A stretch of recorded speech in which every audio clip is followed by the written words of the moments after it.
Hi everyone, it's Mrs. Wilburn. This is for Monday, October 21st. I'm out of the office. I'm going to read through these two short chapters with you, and I have two questions about it in the assessment section of 3.1 that you must complete for additional points. The reason I did this is so that I know that you watched the recording and listened carefully so that you can answer the two questions. So chapter 21, page 108, An Age of Extremes. I'm going to read through this with you. Listen for, there's two questions you're going to have to answer. Why does the author call the late 1800s the Age of Extremes?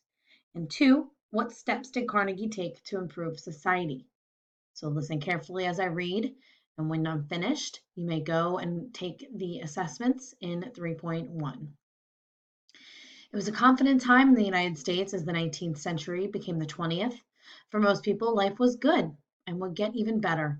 But Mark Twain said there was too much attention to money and gold and glitter.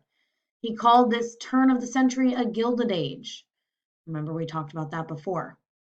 Some historians say it was an age of extremes. Why? Well, in America, it was a time of great riches, awful poverty, much hope, vast immigration, new factory jobs, and new big businesses called corporations. It was also a time when railroads controlled much of America's wealth. Lumbermen cut down enormous forests. The Indian Wars ended badly for the Indians. Cattle drives were finished. Some cowboys became circus stars. Evil Jim Crow settled across all of the South. Business tycoons acted like emperors, and people filled the land until there was no more frontier.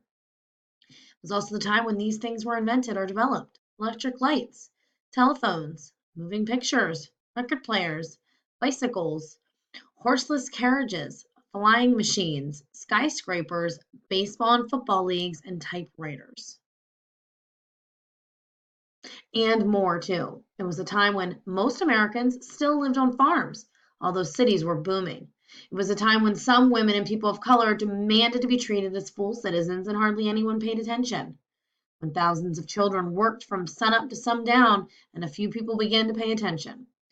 It was time when progressives and populists and reformers and business tycoons and working people all had strong opinions about how to make life better in America. It was a time when a lot of people enjoyed themselves. They had more leisure than ever before. Some threw grand parties. Some played those new games, baseball and football. Some joined unions. Some joined social or church groups. Some got involved in politics. It was a time of prosperity and poverty, of corruption and idealism, and for almost everyone, a time of faith in the future. In other words, it was a very interesting time. Chapter 22, Andrew Carnegie. So be listening for my second question. What steps did Carnegie take to improve society? Andrew Carnegie was born in a stone cottage in Dunfermline, Scotland in 1835. His father was a weaver who worked at hand loom. But when the Industrial Revolution came to Scotland, Andrew's father could find no work. Power looms produced cloth faster and cheaper than artisans, hand workers could. Many weavers lost their jobs. They were angry at the government and the business leaders, but there was nothing they could do about it. Poor workers weren't even allowed to vote. In the little town of Dunfermline, workers were determined to gain the right to vote and to strike. Andrew Carnegie's dad was one of those who spoke out for workers' rights. You might call him an idealist. He wanted to make the world better. Andrew's mother was a realist. She was the practical one. She worried about putting food on the table for her family. When there was no money, she stitched shoes and sold groceries. She was the one who sold the family's few belongings and decided they should flit out of Scotland and head for America. Andrew Carnegie had those two sides to him. His mother's side made him sensible and willing to work hard. His father's side made him want to improve the world. There was another important influence on Carnegie. It was his Uncle George. George Louder loved poetry. He read the words of Robert Burns and William Shakespeare to his nephew. When Carnegie got to be rich, very, very rich, he could still recite Shakespeare. He had great writers and thinkers as friends, and Carnegie could talk with them in ways his few millionaires would never understand. But while he was getting rich, he didn't seem to worry much about the working people who were laboring for him. He forgot his father's troubles. What he did do was work hard himself, use his imagination and intelligence, and take every chance that came his way. His first job in Allegheny, Pennsylvania was a bobbin boy in a textile factory.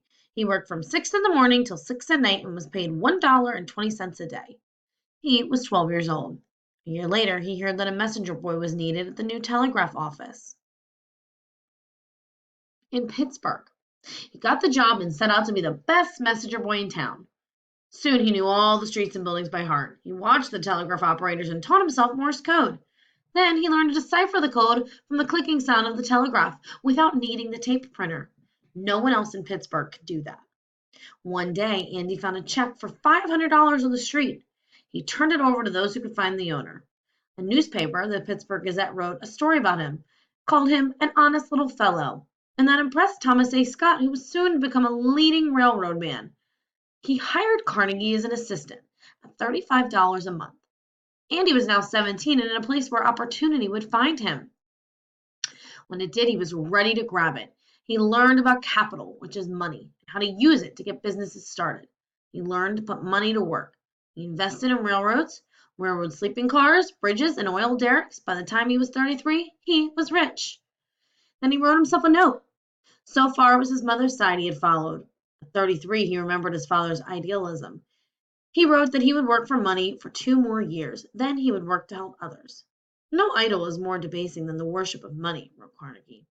2 years later, he must have forgotten that note, or maybe the lure of money was too strong. He kept working hard and getting richer and richer.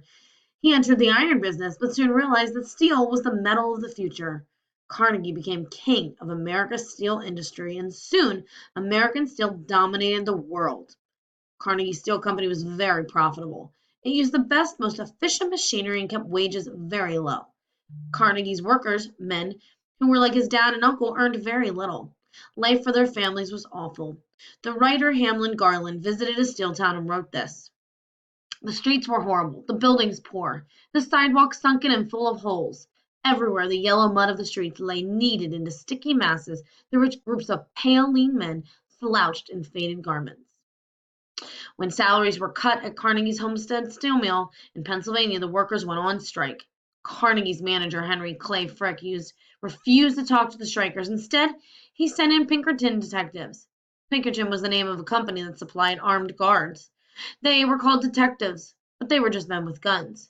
20 strikers were killed. So were 4 detectives. Andrew Carnegie was vacationing in Scotland. Had he forgotten his origins? If you saw the way he lived, you would say so. He owned a castle in Scotland and houses in America that seemed like palaces. He lived like a prince, while many who worked for him lived like paupers. Then the most successful banker in America, J. Piermont Morgan, offered to buy Carnegie out. It was 1901, 9 years after the Homestead strike, and Carnegie was 66. It was an opportunity that might never come again. The sale would make him one of the richest men in the world. First, he hesitated. Perhaps he didn't know what he would do with himself if he was no longer running a business empire. Then he may have remembered the note he wrote when he was 33. Or maybe he remembered his father's ideals. He sold his business interests and began a new career. It was the business of giving away his money. When you're as rich as Andrew Carnegie, that is a big job, especially if you want to do it well, which he did. He wrote that the man who dies thus rich dies disgraced. He said that millions had a duty to distribute their wealth while they were still alive. He didn't want to be disgraced, and he didn't. He began by building libraries in towns all across the country, 3,000 of them, costing nearly $60 million. He gave money to colleges and schools, and artists and writers, and to an institute to promote peace, and to another to improve teaching, and to another that was to attempt to make the world better. He gave away almost all of his riches. Not long before he died, he turned to his private secretary and asked, "How much did you say I have given away, Ponchan?" $324,657,399 came the answer. Good heavens, said Carnegie. Where did I ever get all that money? Now, I'm going to stop there. You may read about how do you make steel on your own. Please go. I'm going to actually show you where to go. So in 3.1, you'll scroll down here after you do these couple little things here. Right, here's your first part. That's the quiz that's pre-made for you. And then here's my recording with 2 questions for points.